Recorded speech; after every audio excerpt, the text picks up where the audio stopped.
បាទសូមលំអរកាយបាទក្រុមជំរាបសួរពុកម៉ែបងប្អូនកូនក្មួយបាទនៅក្នុងបណ្ដាញសង្គម Facebook បាទនិង YouTube ផងដែរបាទថ្ងៃនេះខ្ញុំបាទមានរុក្ខជាតិបឱសថដ៏មហាវិសេសបាទអស្ចារ្យខ្លាំងមែនទែនបាទរុក្ខជាតិឱសថនេះអាចព្យាបាលនៅជំងឺក្អកធ្លាក់ឈាមបានណាពុកម៉ែបងប្អូនបាទមិនធម្មតាទេបាទរុក្ខជាតិឱសថមួយប្រភេទនេះខ្ញុំបាទបានដឹងពីលោកគ្រូម្នាក់ដែលលោកនៅឯចិត្តស្អែមឯណោះបាទនៅទំពាំងប្រាសាទបាទចិត្តស្អែមឯណោះពុកម៉ែបងប្អូនណាបាទលោកបាទរៀបរាប់ប្រាប់ថារុក្ខជាតិឱសថនេះគឺពូកែណាស់បាទពូកែខ្លាំងមែនទែនផ្នែកជំងឺបាទក្អកធ្លាក់ឈាមបាទឱសថមួយប្រភេទនេះមានឈ្មោះថាប្រមាត់រុយណាពុកម៉ែបងប្អូនបាទសូមមើល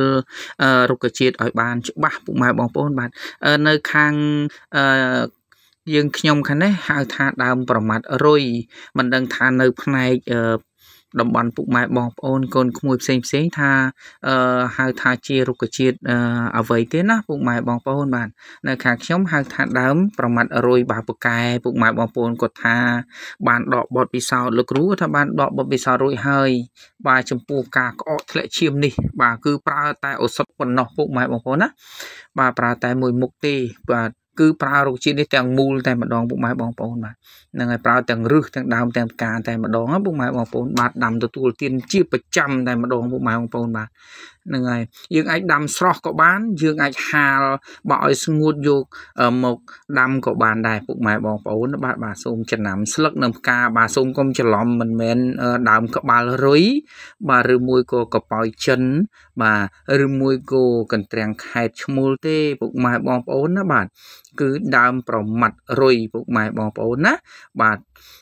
អត្ថប្រយោជន៍នៃដើមប្រមាត់រុយនេះលើសពីនេះទៅទៀតគឺអាចជួយឲ្យសរសៃសរសោងពុកម៉ែបងប្អូនបាទដើរស្រួលបាទនិងផ្សះខាងក្នុងទៀតផងពុកម៉ែបងប្អូនបាទអាចជួយផ្សះខាងក្នុងណាពុកម៉ែបងប្អូនដែល